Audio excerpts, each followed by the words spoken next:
नमस्कार दोस्तों। मैं सौरभ सिंह स्वागत करता हूं आपका आपके अपने परिवार रोजगार विद अंकित में। साथियों, आप सभी मेरे साथ जुड़ चुके हैं एएलपी और टेक्नीशियन रेलवे की क्लास के लिए। चलिए, जैसा कि आप सभी जानते हैं कि कल हम लोग केमिस्ट्री के मैटर यानी कि पदार्थ का अध्ययन कर रहे थे, पदार्थ के बारे में पढ़ रहे थे। तो आज हम उसी के आगे कंटिन्यू करेंगे और कल की क्लास में हम लोग सॉलिड्स तक पहुंच चुके थे। सॉलिड्स यानी कि ठोस अवस्था तक हम लोग पहुंच चुके थे। तो आज हम उसी के आगे थोड़ा सा कंटिन्यू करेंगे। विकास श्रीवास्तव, आशीर्वाद है भैया।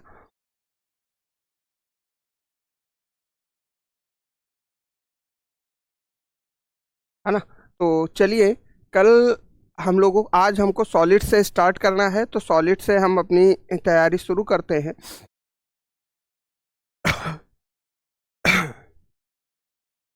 चलिए, ध्यान से समझिए।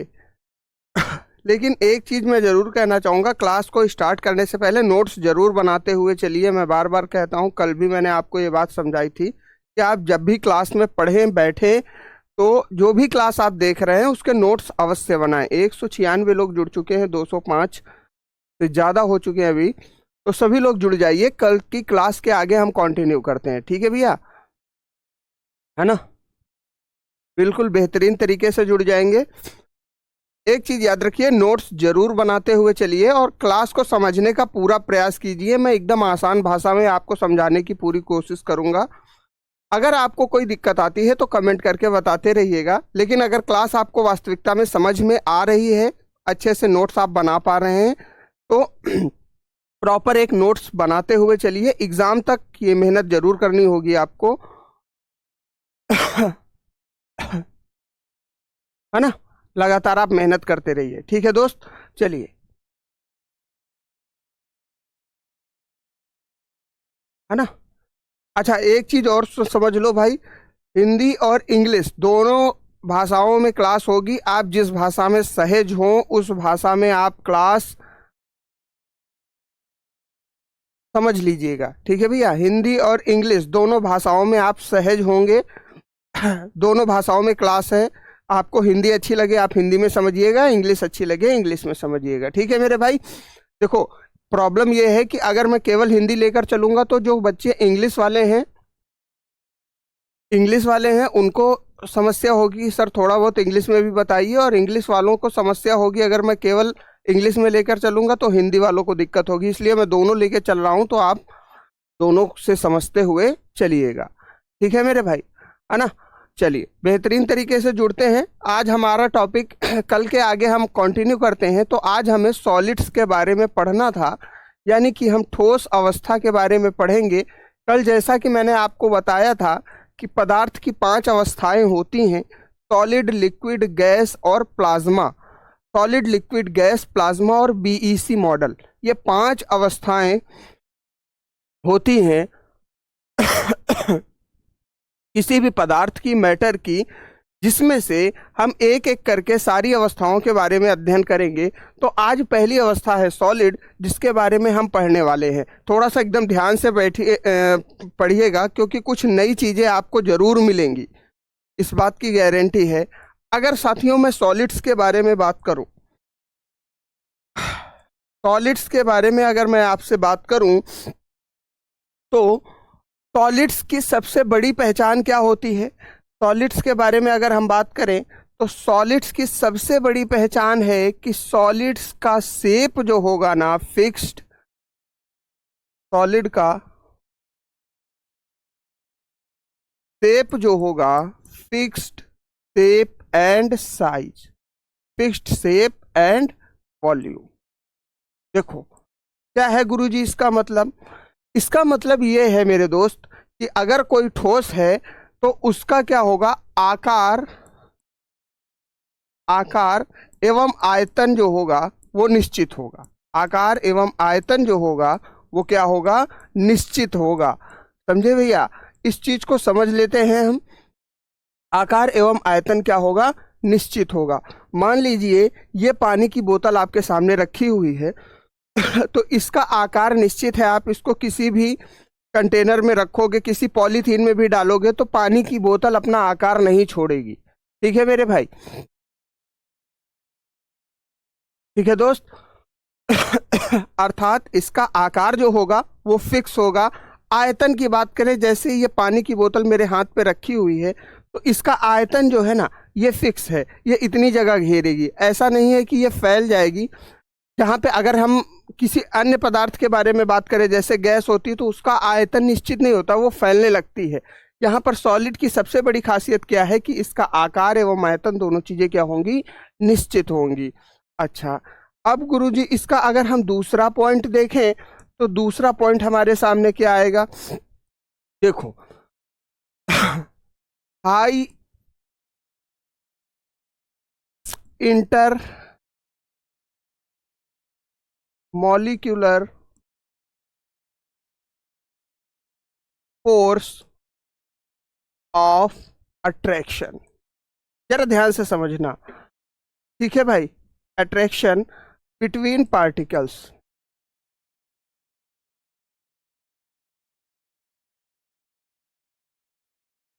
ठीक। इसका कहने का क्या मतलब है गुरुजी, इसका कहने का मतलब है कि जो ठोस होगा, ठोस होगा, ठोस में कणों के बीच कणों के बीच अंतर आणविक बल, अंतर आणविक बल, अंतर आणविक बल अधिकतम होगा। क्या होगा गुरुजी, अधिकतम होगा। देखो इस चीज को ऐसे समझो आप, जैसे मान लीजिए ये कोई एक ठोस आकृति है जिसमें छोटे छोटे पार्टिकल्स हैं, ये छोटे छोटे पार्टिकल्स हैं, तो इन पार्टिकल्स के बीच में जो लगने वाला आईएमएफ होगा, इंटरमॉलिक्यूलर फोर्स, ये मैंने कल आपको बताया था। अगर आप कल क्लास में आए होंगे तो निश्चित आपको जानकारी मिली होगी। इनके बीच में जो लगने वाला अंतर आणविक बल है, यानी कि इंटरमॉलिक्यूलर फोर्स ऑफ अट्रैक्शन है, अंतर आणविक बल है, अंतर आणविक बल है, तो ये जो होगा ये बहुत अधिक मात्रा में होगा। यानी कि IMF यानी कि इंटरमॉलिक्यूलर फोर्स ऑफ अट्रैक्शन जो होगा ये सबसे अधिक होगा, किसमें, ठोस में। तो यानी कि दूसरी चीज, दूसरा पॉइंट जो हमको मिला वो क्या मिला कि ठोस में कणों के बीच में लगने वाला जो अंतर आणविक बल है, यानी कि इंटरमॉलिक्यूलर फोर्स ऑफ अट्रैक्शन है, ये सबसे ज्यादा होगा। अच्छा, अगला पॉइंट गुरुजी क्या बनता है, अब देखो, density of solid is maximum, density of solids is maximum. क्या होता है भैया, इस चीज को भी समझ लेते हैं। यानी कि ठोस का जो घनत्व होता है, ठोस का जो घनत्व होता है, ठोस का घनत्व, घनत्व सबसे अधिक होता है। ठोस का घनत्व क्या होगा, सबसे अधिक होगा। याद रखिएगा इस बात को, ठोस का घनत्व सबसे अधिक होगा। यानी कि अगर हम बात करें तो सॉलिड का जो डेंसिटी होगी वो गैस से और लिक्विड से और अदर स्टेट प्लाज्मा BC से सबसे ज्यादा होगी। किसकी घनत्व, सॉलिड की। ठीक, अब देखो घनत्व बहुत लोगों को नहीं पता होगा, इनमें से कई लोगों को घनत्व नहीं मालूम होगा। साउंड कम है, देखो साउंड ठीक है। घनत्व क्या होता है जरा ध्यान से समझो। अगर मैं बात करता हूं, मान लीजिए कि ये अगर एक बोतल है, ध्यान से समझिए, घनत्व को मैं आपको प्रैक्टिकल रूप से समझाने की कोशिश कर रहा हूं। अगर ये बोतल है तो मेरे भाई बोतल की कुछ ना कुछ द्रव्यमान होगा, बोतल का अपना कुछ ना कुछ द्रव्यमान होगा, ठीक है। अच्छा, द्रव्यमान के साथ साथ क्योंकि ये बोतल एक पदार्थ के अंतर्गत आती है तो ये कुछ ना कुछ आयतन भी घेर रही होगी। बोतल के पास स्वयं का द्रव्यमान तो है, लेकिन इसके साथ साथ ये कुछ ना कुछ आयतन भी घेर रही होगी। तो जो घनत्व होगा, घनत्व क्या होता है, डेंसिटी बराबर हम लिख सकते हैं, डेंसिटी बराबर मास बटे वॉल्यूम, मास बटे वॉल्यूम। यानी कि अगर हम घनत्व के बारे में बात करें तो घनत्व जो होगा मेरे दोस्त, घनत्व बराबर द्रव्यमान बटे आयतन होता है। क्या होता है भैया? द्रव्यमान बटे आयतन होता है। यानी कि जो किसी भी ठोस के द्रव्यमान तथा आयतन का अनुपात बनेगा वही चीज ठोस का घनत्व कहलाएगी। क्या कहलाएगी? घनत्व कहलाएगी। ठीक, तो ठोस का घनत्व जो होगा सबसे अधिक होगा। यहां तक मामला आपको क्लियर हो गया होगा। चलिए अब यहां से समझिए थोड़ी सी एक बात और। चौथा पॉइंट क्या आपको देखने को मिलेगा ठोस में? Distance between the particles of solid is very less. चलिए लिख लेते हैं इस बात को। Distance between distance between the particles of solids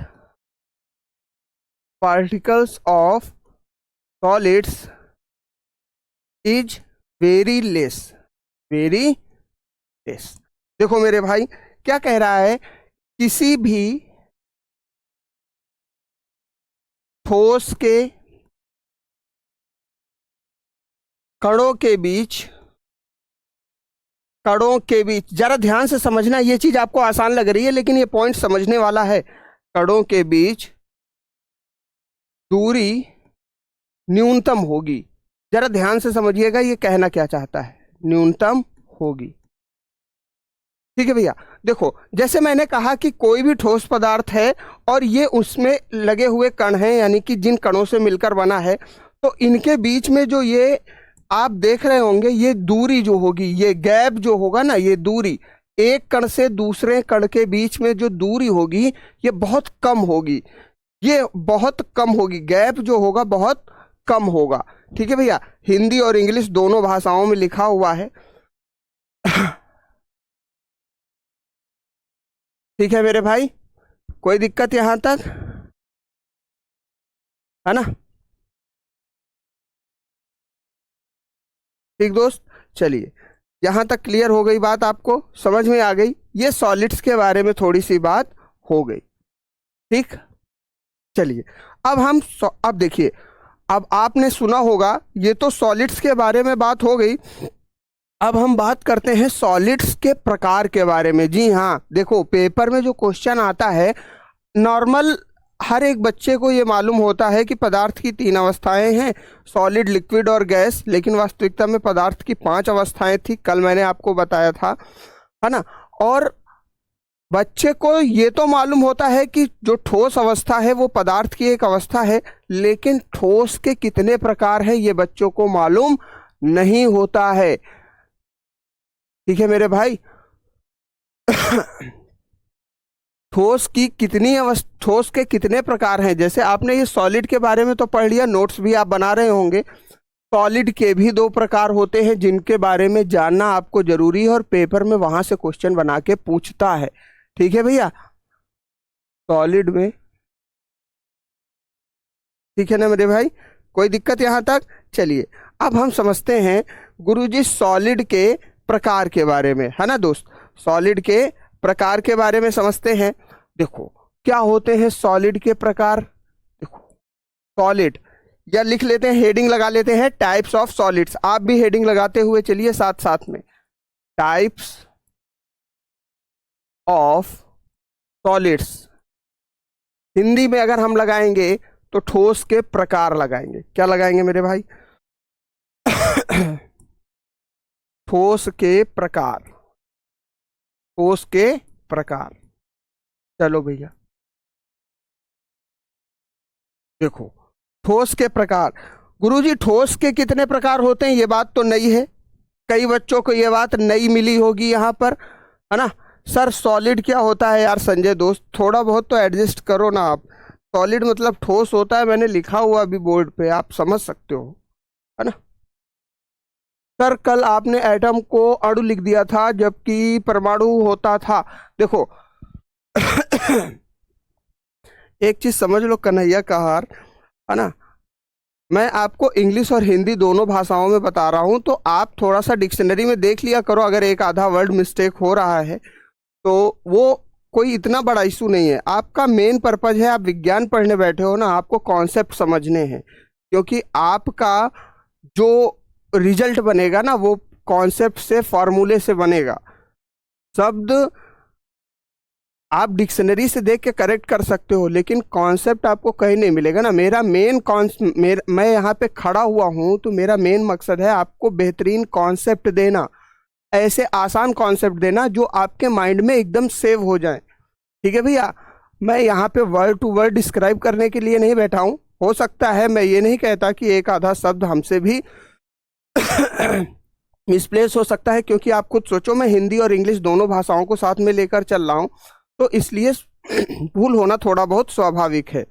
अणु का परमाणु हो गया तो कोई बहुत बड़ी बात नहीं, लेकिन मेरा इंटेंशन बोलने का एटम था, तो आप उस चीज को थोड़ा सा ध्यान में रखिए, है ना मेरे भाई। इसके लिए आप डिक्शनरी लेके बैठ सकते हैं, कोई बहुत बड़ी बात नहीं है ना। मेन फोकस करिए, आप विज्ञान पढ़ रहे हैं, कॉन्सेप्ट पर, सूत्र पर, फॉर्मूले पर, क्योंकि क्वेश्चन यहां से बनेगा, आपको मालूम है। ठीक भैया, ठोस के प्रकार मेरे भाई अगर आप देखोगे ठोस के प्रकार अगर मेरे भाई आप देखोगे तो ठोस के मुख्यतः दो प्रकार हैं। एक तो प्रकार कहलाता है क्रिस्टलाइन सॉलिड, क्रिस्टलाइन सॉलिड, ठीक है दोस्त। और दूसरा प्रकार कहलाता है एमॉर्फस सॉलिड। हिंदी में भी बताऊंगा, परेशान मत होइएगा, केवल एमॉर्फस सॉलिड्स। देखो दोस्त क्या होता है, अगर हम क्रिस्टलाइन सॉलिड्स के बारे में बात करें तो क्रिस्टलाइन सॉलिड्स क्या होता है, क्रिस्टलीकरण ठोस, क्रिस्टलीकरण ठोस।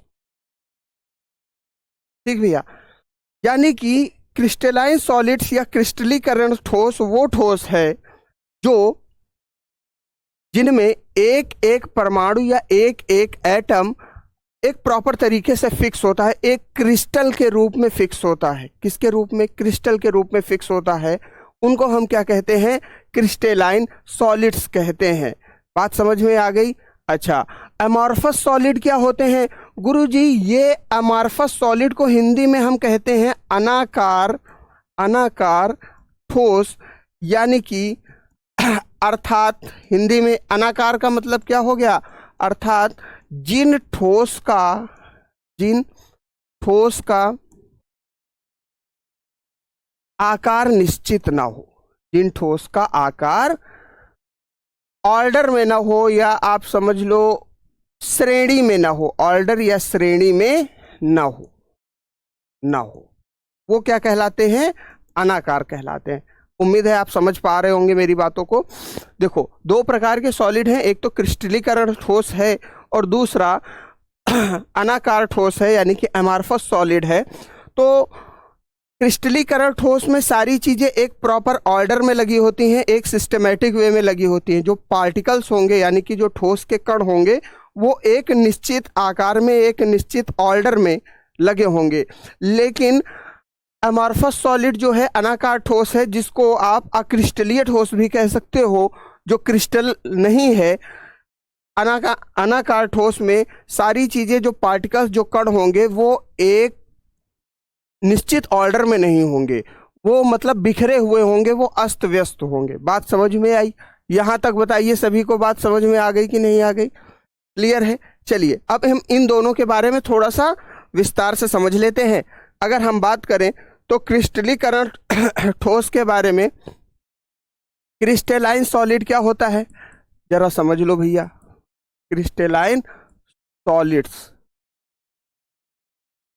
समझ पा रहे हो? क्लास को समझ में आ रहा है कि नहीं आ रहा है भाई? क्योंकि मैंने आपको बताया था कि मैं बेसिक से एडवांस की तरफ बढ़ूंगा, थोड़ा थोड़ा सा अब हम एडवांस के तरफ बढ़ रहे हैं। बेसिक हमने कवर कर लिया है, थोड़ा थोड़ा सा एडवांस की तरफ आगे बढ़ रहे हैं ना भैया। और उम्मीद करता हूं कि आपको आसानी से ये सारी चीजें समझ में आ रही होंगी। क्रिस्टलीकरण ठोस, है ना भाई? चलो देखते हैं क्या होता है। अगर मैं बात करूं क्रिस्टलीकरण ठोस के बारे में तो सीधी सी बात है यार। These are consist of a large number of crystals। ठीक है भैया, यानी कि इनमें क्रिस्टल्स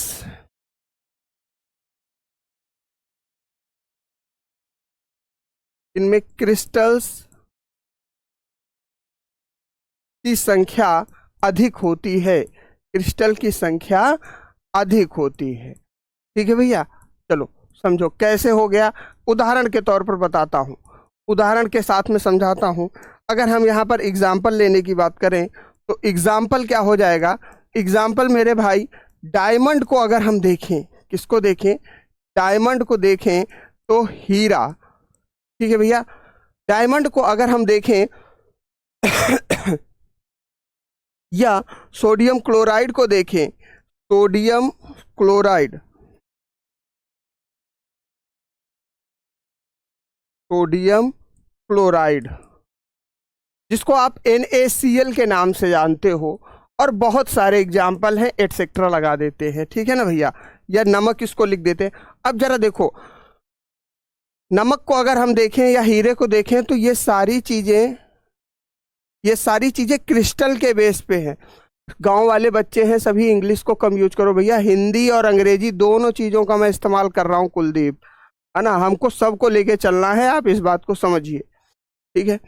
देखिए डायमंड के बारे में अगर हम बात करें तो ये जो हीरा है ना, हीरा है या नमक है, आपने नमक का एक ऐड देखा होगा, पहले टीवी पे आता था, दूरदर्शन पे, जब हम लोग छोटे थे, है ना, क्या आता था, दाने दाने में देश का स्वाद, ये टाटा नमक की ऐड थी, किसकी थी, टाटा नमक की ऐड थी, कहता था दाने दाने में देश का स्वाद। यानी कि जो नमक है ना वो छोटे छोटे दानों से मिलकर बना होगा, आपने देखा भी होगा, नमक में छोटे छोटे, बहुत छोटे छोटे दाने होते हैं, क्रिस्टल्स होते हैं, जो नमक की प्रकृति को क्या कहते हैं, एक दरदरा बनाते हैं। जब आप नमक हाथ में छुओगे तो कुछ दरदरापन आता है, बात क्लियर हो गई। क्रिस्टल क्या होते हैं सर, क्रिस्टल मतलब बहुत छोटे छोटे पार्टिकल्स, बहुत छोटे छोटे पार्टिकल्स, जैसे नमक के कण आपने देखे होंगे। अच्छा चीनी तो देखी होगी मेरे भाई, चीनी का जो एक टुकड़ा है ना, एक चीनी का जो टुकड़ा, वो क्रिस्टल कहलाएगा, क्या कहलाएगा, क्रिस्टल कहलाएगा। कोई भी डाउट है बोलो, कोई भी समस्या यहाँ तक, क्रिस्टल समझ में आ गया। जैसे नमक और चीनी का एक एक कण हो गया ना, ये क्रिस्टल कहलाएगा, बात समझ में आई। ये क्या हो गया, क्रिस्टल, यानी कि क्रिस्टल की संख्या जिनमें अधिक हो। अब सोचो आपने 1 किलो नमक का पैकेट लिया, उसमें कितने क्रिस्टल होंगे, या 1 किलो चीनी ली तो उसमें कितने चीनी के दाने होंगे, ये सारी चीजें क्या कहलाएंगी, क्रिस्टल कहलाएंगी। ठीक है मेरे भाई, यहाँ तक बात समझ में आ गई। क्रिस्टल को हिंदी में आप समझने के लिए सबसे बढ़िया चीज समझ सकते हो, दाना, जो दाने होते हैं ना, उन्हीं को आप क्रिस्टल भी कह सकते हो। ठीक है भैया, क्लियर हो गई बात। अच्छा, तो क्रिस्टलीकरण ठोस क्या होते हैं, जो ठोस क्रिस्टलों से ज्यादा मिलकर बनते हैं, यानी कि दाने से मिलकर ज्यादा बनते हैं, वो सारी चीजें क्या कहलाएंगी, क्रिस्टलीकरण ठोस कहलाएंगी। दूसरा, अब हमारे पास आता है अमॉर्फस सॉलिड, अमॉर्फस, पेपर में यहां से क्वेश्चन आपको देखने को मिलेगा, क्योंकि पिछली बार काफी क्वेश्चन यहां से आए थे, है ना, तो इस चीज को थोड़ा सा ध्यान रखिएगा। अमॉर्फस सॉलिड यानी कि अनाकार ठोस, अनाकार ठोस, ठीक है भाई, अनाकार ठोस क्या होते हैं, चलिए इनको समझते हैं। अब ये जो ठोस होते हैं, ये एक निश्चित प्रकार के कणों से मिलकर नहीं बने होते हैं, ठीक है भैया, ये निश्चित, कह रहे हैं कि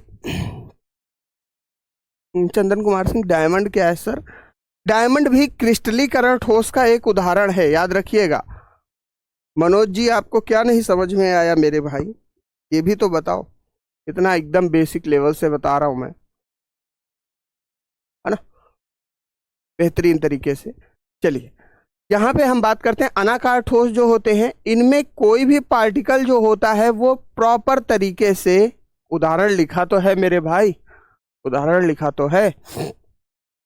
अगर हम क्रिस्टलाइन पार्टिकल्स के बारे में बात करें तो क्रिस्टलाइन पार्टिकल्स में, अमॉर्फस सॉलिड्स में जो पार्टिकल होंगे वो डिसऑर्डर्ड होंगे, वो क्या होंगे, डिसऑर्डर्ड होंगे।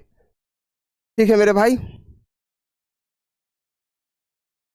इन क्या कह रहे हैं भैया, हीरा कैसे आया, हीरा इसमें कैसे आया? देखो यार, हीरे का एक निश्चित आकार होता है ना मेरे भाई, ये देखो हीरे का कुछ ऐसा आकार होता है, ये ऐसे बनता है ना, कुछ ऐसे ऐसे, ये हीरे का शेप होता है, और है ना। तो इसमें जो क्रिस्टल है ना वो एक प्रॉपर तरीके से सेट है हीरे में, इसलिए हमने इसको क्रिस्टलाइन सॉलिड में रखा मेरे भाई। ठीक, चलिए अगर हम यहां पर बात करें तो इन amorphous solid particles are disordered, disordered यानी कि अनाकार ठोस में, अनाकार ठोस में कण एक निश्चित श्रेणी में नहीं होते, एक निश्चित श्रेणी में नहीं होते। ठीक है भैया, नहीं होते। जरा ध्यान से समझिएगा, यहां पे एक निश्चित श्रेणी में नहीं होंगे। उदाहरण इसका सबसे बढ़िया है एग्जाम्पल, अगर हम इसका सबसे बेस्ट एग्जाम्पल लें तो इसका सबसे बेस्ट एग्जाम्पल है ग्लास। क्या है? ग्लास यानी कि कांच। जो कांच होगा ये सबसे बेहतरीन उदाहरण है अनाकार ठोस का। क्यों? देखो कांच किस चीज से बनता है, इस चीज को कॉन्सेप्ट से समझ लेना। पंकज गोस्वामी कह रहे सर कुछ समझ में नहीं आ रहा है। पंकज गोस्वामी जी आपको समझना तो पड़ेगा और आपके पास कोई ऑप्शन नहीं है, क्योंकि एग्जाम अगर आपको देना है तो आपको समझना तो पड़ेगा, है ना। और एग्जाम का लेवल यही है, एग्जाम का लेवल यही है। हमारे या आपके चाहने से परीक्षा के स्तर में कोई परिवर्तन नहीं हो सकता, एग्जाम का लेवल नहीं बदला जा सकता, है ना। अगर आपको ये चीजें कठिन लग रही हैं तो आप इसको बार बार देखो, रिकॉर्डेड में देखो, समझने का प्रयास करो, मैं बस इतना कहूंगा, है ना। ठीक है दोस्त, तो समझना तो पड़ेगा, है ना। इस चीज को समझो। देखो ग्लास क्या है, कांच क्या है, बेहतरीन उदाहरण है अनाकार ठोस का। अच्छा कैसे सर ये ग्लास अनाकार ठोस का कैसे एक उदाहरण हो गया? अनाकार ठोस को आप समझ ही रहे होंगे कि अनाकार ठोस में कण जो होते हैं वो एक निश्चित श्रेणी में नहीं होते हैं। यानी कि जैसे मैंने कहा कि मान लीजिए ये एक ठोस है तो इसमें पार्टिकल प्रॉपर तरीके से अरेंज नहीं होंगे। जो कण होंगे, जो ठोस होगा उसके जो कण होंगे वो प्रॉपर एक निश्चित ऑर्डर में नहीं होंगे, एक तरीके से नहीं होंगे। बात समझ में आई? लेकिन अब यहाँ पर ये ग्लास आया। अगर हम ग्लास के बारे में बात करें तो ग्लास का आपको मालूम होगा कि ग्लास बनता है पानी से। जो ग्लास है, शीशा जो है उसका निर्माण होता है पानी से। जब पानी को बहुत अधिक टेम्परेचर पर ठंडा किया जाता है तब उसको उससे क्वार्ट्ज के माध्यम से क्या बनाया जाता है? ग्लास का निर्माण होता है, कांच का निर्माण होता है। ठीक है भैया, अब जरा सोचो अगर ग्लास का निर्माण मतलब कांच का निर्माण पानी से हो रहा है तो पानी में जो पार्टिकल है, जो द्रव में जो पार्टिकल हैं, कण हैं, वो ऑलरेडी डिसऑर्डर हैं। क्यों? क्योंकि अगर हम यहाँ पर देखिए, अगर मैं यहाँ पे पानी की बात करूँ तो जिस आकार के बर्तन में आप पानी को डालोगे तो उस आकार का शेप पानी ले लेता है। इससे क्या सिद्ध होता है कि पानी जिन कणों से मिलकर बना है, यानी कि हाइड्रोजन और ऑक्सीजन के मॉलिक्यूल्स से, वो एक प्रॉपर श्रेणी में सेट नहीं है। इसलिए हम जिस आकार में डालते हैं पानी का आकार वैसा परिवर्तित हो जाता है। तो मेरे भाई पानी से बनी जो चीज होगी, जैसे कि कांच का ग्लास है, ये देखिए ये जो कांच बना है ये पानी से ही तो मिलकर बना है। तो अगर हम यहाँ पर देखेंगे तो कहीं ना कहीं जो ग्लास है वो एक अमॉर्फस सॉलिड में आएगा। क्यों? क्योंकि हमने पानी जो कि द्रव है उसको हमने ठोस जब बना दिया, पानी को हमने द्रव को ठोस बना दिया, तो पानी से जो ठोस बनेगा वो स्वाभाविक सी बात है निश्चित नहीं होगा ना, उसका आकार भी निश्चित नहीं होगा, पार्टिकल्स भी निश्चित नहीं होंगे, यानी कि अनाकार ठोस में एक निश्चित श्रेणी में कभी भी उसके कण नहीं होते हैं। उदाहरण के लिए मैंने आपको ग्लास का एग्जाम्पल दे दिया, ठीक है मेरे भाई। या आप ग्लास के साथ साथ रबड़, प्लास्टिक आदि का भी एग्जाम्पल ले सकते हैं। आपको इतना याद रखना है कि जहां पर सारी चीजें एक श्रेणी में सेट हों वो चीजें क्रिस्टलाइन सॉलिड कहलाती हैं, एक प्रॉपर ऑर्डर में सेट हों वो सारी चीजें क्रिस्टलाइन सॉलिड, और जहां पर प्रॉपर ऑर्डर में सेट ना हो वो चीजें क्या कहलाएंगी, वो अनाकार ठोस यानी कि अमॉर्फस सॉलिड कहलाएंगी, वो सारी चीजें अमॉर्फस सॉलिड कहलाएंगी। क्लियर हो गई बात? ठीक है भैया, चलिए ये रही थी सॉलिड्स की बात। अब हम आएंगे थोड़ा सा लिक्विड्स के ऊपर। किसके ऊपर? लिक्विड्स के ऊपर, यानी कि द्रव के ऊपर। लिक्विड्स यानी द्रव। चलो भाई, द्रव के बारे में अगर हम बात करेंगे द्रव क्या होते हैं, तो द्रव के बारे में सबसे पहला पॉइंट आप बनाएंगे कि द्रव के बारे में सबसे पहला पॉइंट जो हम बनाएंगे वो क्या बनाएंगे? Shape is not fixed but volume is fixed. Volume is fixed. ठीक है भैया, देखो अगर हिंदी में हम इसको लिखेंगे, हिंदी वाले छात्र भी समझ लें कि द्रव में आकार निश्चित नहीं होता, आकार निश्चित नहीं होता, परंतु आयतन निश्चित होता है। परंतु आयतन निश्चित होता है। आयतन क्या होता है भैया? निश्चित होता है।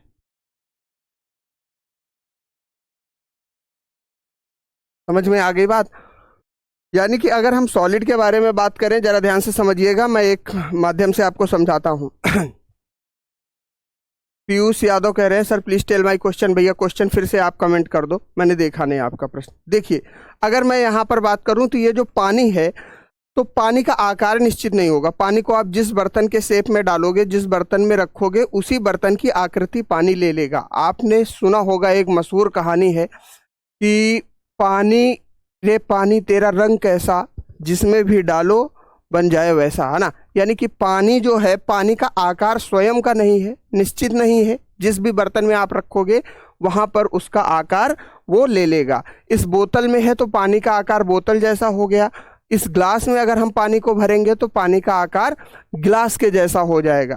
ठीक मेरे भाई, तो यहाँ पे कहने का सीधा सा मतलब ये है कि आकार जो है वो निश्चित नहीं है, लेकिन मेरे भाई पानी का आयतन निश्चित है।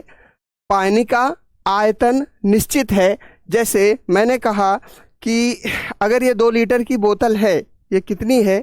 2 लीटर की या 1 लीटर की बोतल है, तो ये 1 लीटर का ही स्पेस घेरेगा पानी इसमें, यानी कि इसमें 1 लीटर ही पानी आएगा। इसमें 1 लीटर ही पानी आएगा। क्यों? क्योंकि इसका आयतन निश्चित है। तो यहाँ से आपको क्या समझ में आया?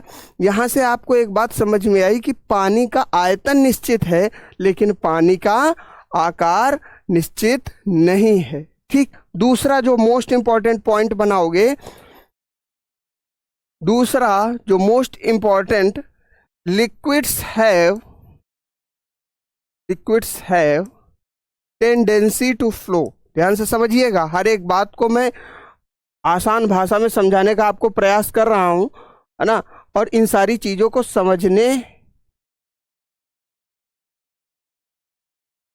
से, इन सारी चीजों को समझने के साथ साथ आपको कॉन्सेप्ट को समझना पड़ेगा, क्योंकि पेपर में जो आपसे क्वेश्चन देखने को मिलेंगे ये सारे इसी लेवल के क्वेश्चन आपको देखने को मिलेंगे, क्योंकि रेलवे में अच्छे खासे लेवल पर विज्ञान आपसे पूछी जाती है। ठीक, liquids have tendency to flow. अगर हम यहां पर बात करेंगे तो द्रव में प्रवाह का गुण होता है।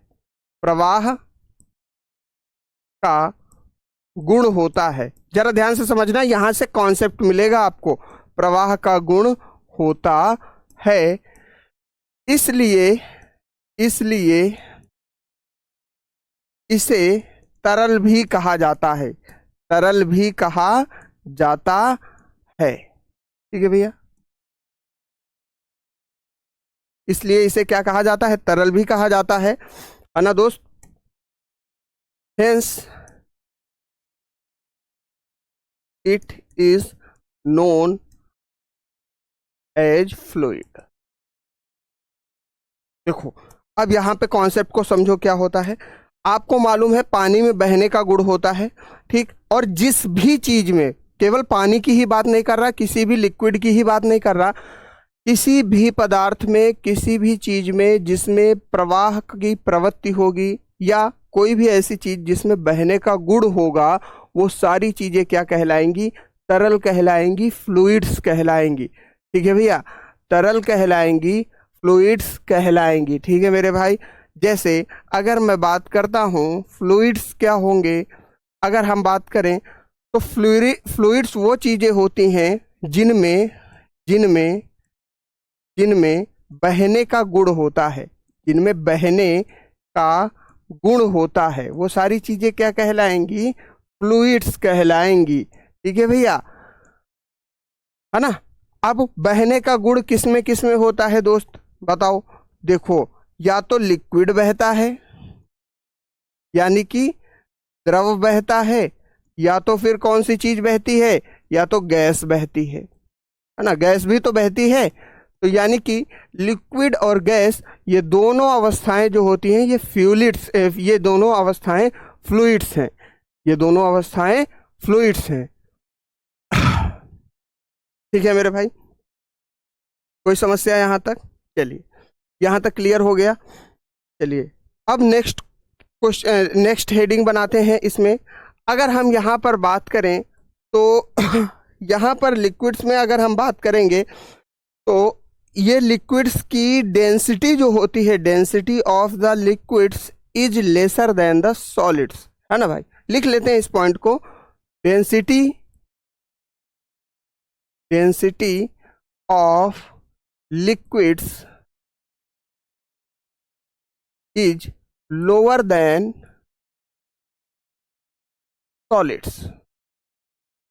ठीक है भैया, यानी कि द्रवों का जो घनत्व होता है, द्रव का घनत्व ठोस के घनत्व से कम होता है, ठोस के घनत्व से कम होता है, घनत्व से कम होता है। ठीक है भाई, कोई दिक्कत नहीं होगी। ठीक, अच्छा, कई जगह आपको पेपर में जो ये क्वेश्चन देखने को मिलेगा, तो किस प्रकार की बात करें, यहाँ पर अगर हम बात करें पेपर में अगर आपको ये क्वेश्चन देखने को मिलेगा तो कैसा क्वेश्चन देखने को मिलेगा, जरा ध्यान से समझो।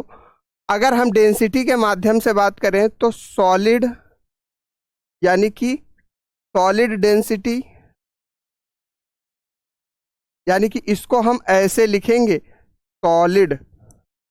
देखो ये जो चिन्ह आप देख रहे हो ना, इस चिन्ह को कहा जाता है रो।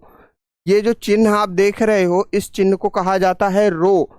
रो किसको सूचित करता है, रो घनत्व को सूचित करता है।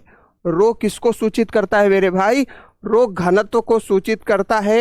रो बराबर मास बाई वी, इसका मतलब क्या हुआ, ये घनत्व को प्रदर्शित कर रहा है। घनत्व बराबर द्रव्यमान बटे आयतन। एम का मतलब हो जाता है मास और वी का मतलब हो जाता है वॉल्यूम। ठीक है भैया, तो अगर हम यहाँ पर देखें तो डेंसिटी ऑफ सॉलिड क्या होगी, ज्यादा होगी किससे, डेंसिटी ऑफ लिक्विड। ठीक है भैया, यानी कि ठोस से, ठोस का घनत्व ज्यादा होगा द्रव के घनत्व से। यहाँ तक कॉन्सेप्ट आपको समझ में आ रहा होगा, ऐसी उम्मीद है। हिंदी और अंग्रेजी दोनों में लिख दिया, बोलो क्लियर हो गया। देखो जेली क्या होता है, प्रदीप जी पूछ रहे हैं जेली क्या होता है। देखो दोस्त, जेली के बारे में अगर मैं बात करूं तो जेली एक प्रकार का है लिक्विड, कोई दिक्कत नहीं है, द्रव है, लेकिन जेली में जो है ना श्यानता बहुत अधिक होती है, इसलिए आप देखते हैं जेली में फिसलन होती। जेली हो गया, शहद हो गया, या आप जो गाड़ियों में मोबियल ऑयल वगैरह इस्तेमाल करते हैं, ल्यूब्रिकेंट्स जो इस्तेमाल करते हैं, इनकी श्यानता बहुत अधिक होती है, इनकी पृष्ठ तनाव बहुत अधिक होता है, इसलिए ये हैं लिक्विड ही, इनको भी लिक्विड की श्रेणी में डालते हैं, जेली, शहद, या ये जो आपके ल्यूब्रिकेंट्स हो गए, लेकिन इनकी श्यानता यानी कि विस्कोसिटी बहुत अधिक होती है। ये आपको आगे देखने को मिलेगी। ठीक है मेरे भाई।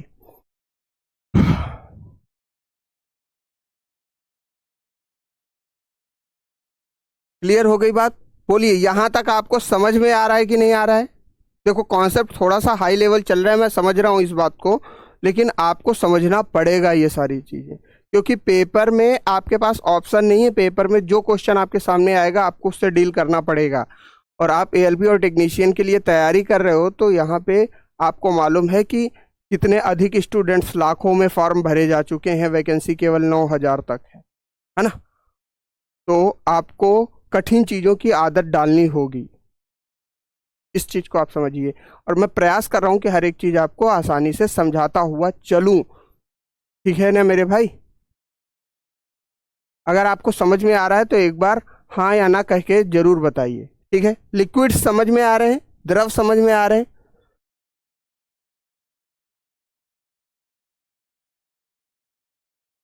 तो बस इसको कंप्लीट कर। हाँ, हाँ कर दो, लंबी कर दो।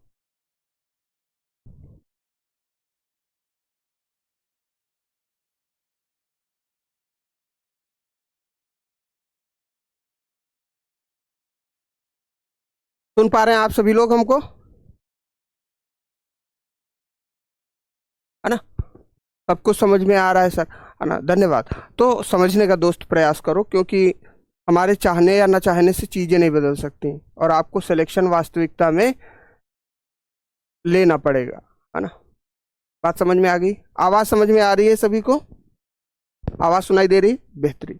ठीक है मेरे भाई, density of liquids is lower than solids हो गया। ठीक है मेरे भाई, चलिए। अच्छा, अब यहां पर अगर हम बात करें तो एक चीज और बन जाती है, हमारे पास एक कॉन्सेप्ट और आ जाता है। वो क्या है? वो कॉन्सेप्ट क्या है? चौथा पॉइंट जो हमारे पास आएगा, IMF, यानी कि इंटरमॉलिक्यूलर फोर्स। हिंदी इंग्लिश दोनों भाषाओं में है, परेशान मत हो दोस्त। इंटरमॉलिक्यूलर फोर्स यानी कि अंतर आणविक बल, अंतर आणविक बल, ठीक, is lower than solids, is lower than solids but greater than gases.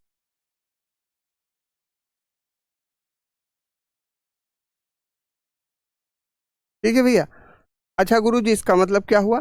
जो द्रव में अंतर आणविक बल होगा, यानी कि अगर हम बात करें तो IMF यानी कि इंटरमॉलिक्यूलर फोर्स ऑफ सॉलिड्स का, यानी कि ठोस का जो होगा वो सबसे ज़्यादा होगा, सबसे ज़्यादा होगा।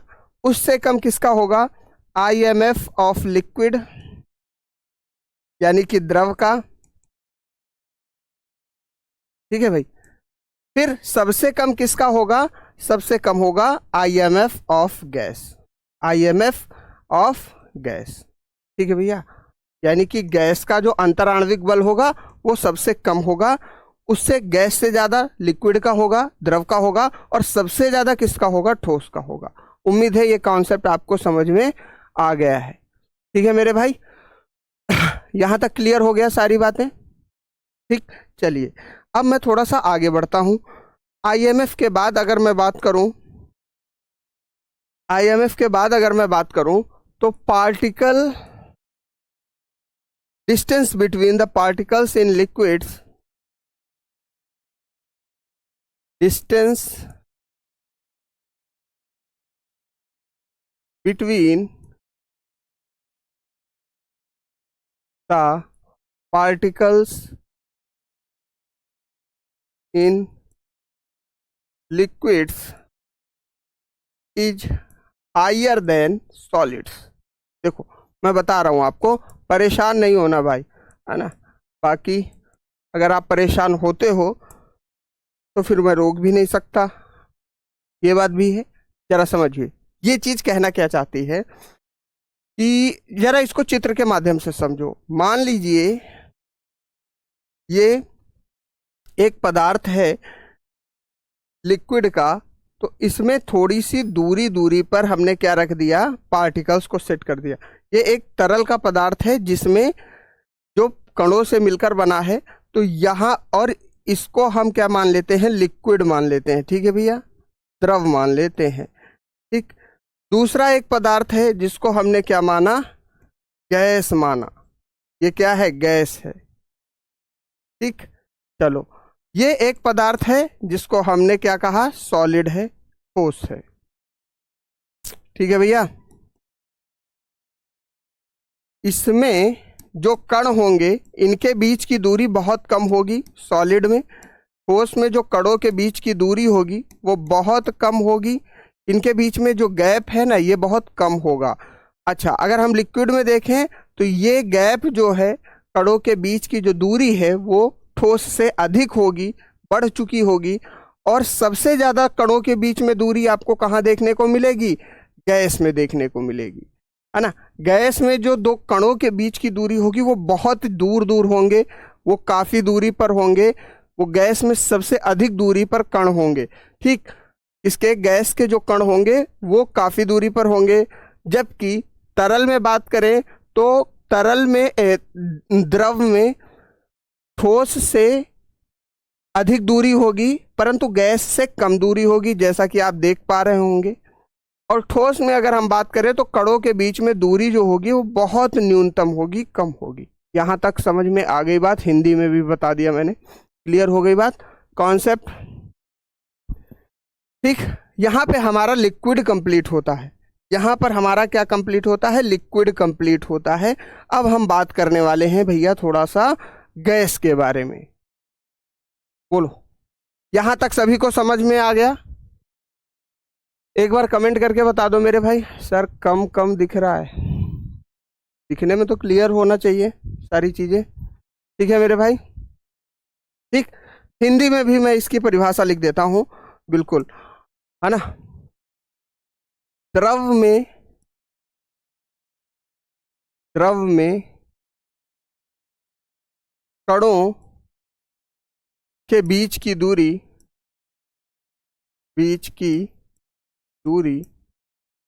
ठोस से अधिक होती है, ठोस से अधिक होती है और गैस से कम होती है, ठीक है भैया। और गैस से कम होती, गैस से क्या होती है, कम होती है, ठीक भैया। हिंदी में भी लिख दिया मेरे साथ ही, हिंदी में भी लिख दिया और अंग्रेजी में भी लिख दिया। डन है सभी को, ठीक। कोई दिक्कत, कोई समस्या, है ना, ठीक, ठीक मेरे भाई। चलिए गैस के बारे में थोड़ा सा समझ लेते हैं। देखो यार कुछ ट्रिम हो रहा है क्या?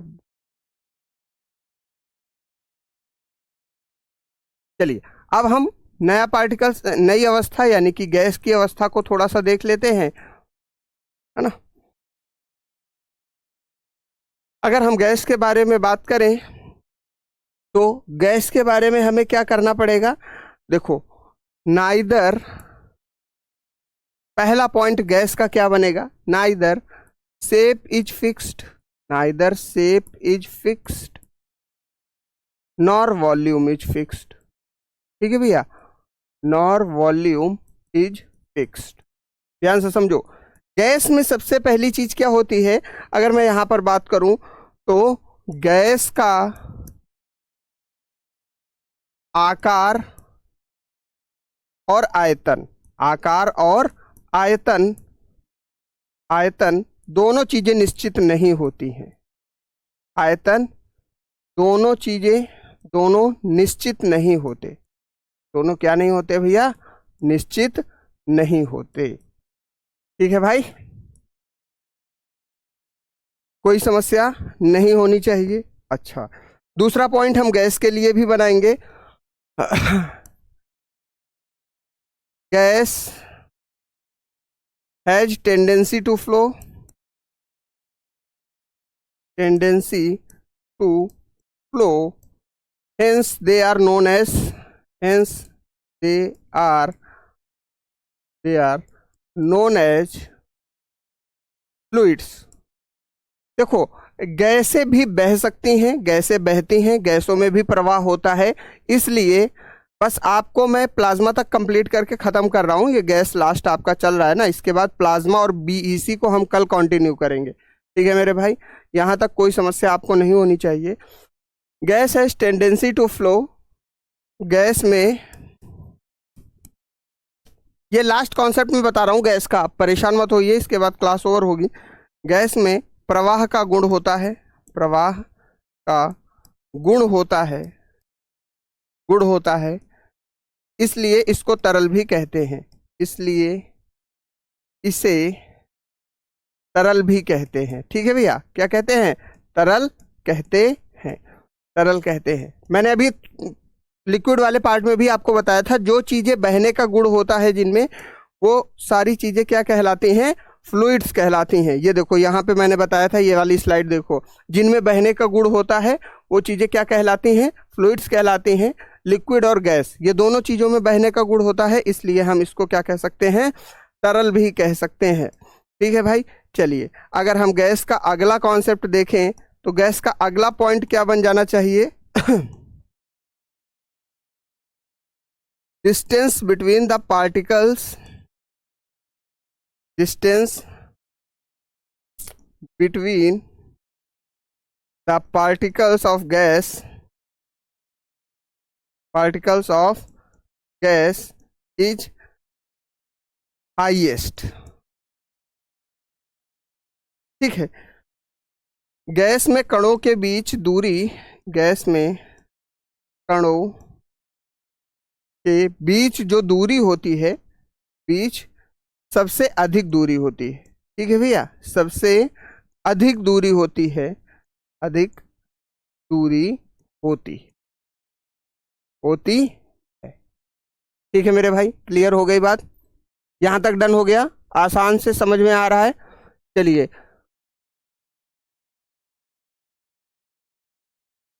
ठीक, अगला कॉन्सेप्ट समझ लो। इसका अगला concept, density of gas, density of gas is lowest, यानी कि गैस का घनत्व जो होता है, गैस का घनत्व जो होता है, घनत्व सबसे कम होता है। सबसे क्या होता है भैया? कम होता है, सबसे कम होता है। ठीक है भाई, ये सारे पॉइंट आपको समझ में आ गए होंगे। तो अब रही बात इंटरमॉलिक्यूलर फोर्स ऑफ अट्रैक्शन की, तो मैंने आपको बता दिया जब कणों के बीच में दूरी सबसे अधिक होगी तो इसका मतलब जो है IMF ऑफ गैस जो होगा ना, यहाँ पे मैं साइड में लिख देता हूँ, IMF यानी कि अंतराण्विक जो बल होगा वो भी कम होगा, लोवेस्ट होगा, न्यूनतम होगा। ठीक है भाई, अंतराण्विक बल गैस में क्या होगा? न्यूनतम होगा, क्योंकि इनके बीच में दूरी जो है बहुत अधिक होती है। ठीक है मेरे भाई, यहां तक क्लियर हो गया? सारा सिस्टम डन हो गया?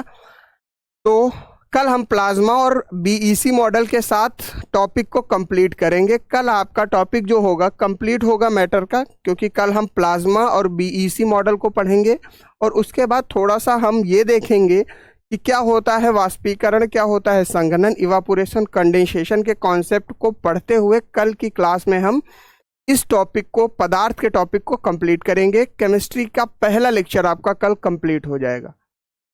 ठीक है मेरे भाई, है ना? बेहतरीन। आज आप बताइए, आपको ये क्लास समझ में आई? थोड़ा सा कॉन्सेप्ट का लेवल बढ़ा हुआ है, लेकिन मैं उम्मीद करता हूं कि आपको समझ में आया होगा, है ना? तो एक बार